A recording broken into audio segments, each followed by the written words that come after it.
Meaning of draftsmanship. Draftsmanship.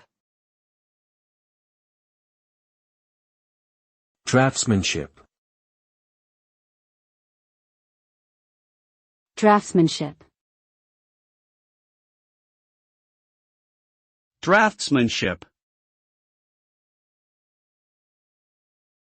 Draftsmanship refers to the skill and ability of an individual to create accurate, detailed, and precise drawings or plans.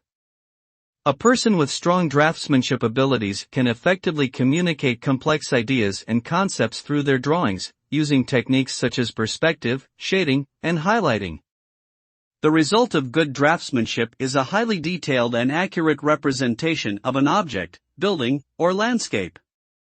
This skill is highly valued in industries such as architecture, engineering, and design, where accurate visual representations are critical to conveying ideas and ensuring successful execution of projects.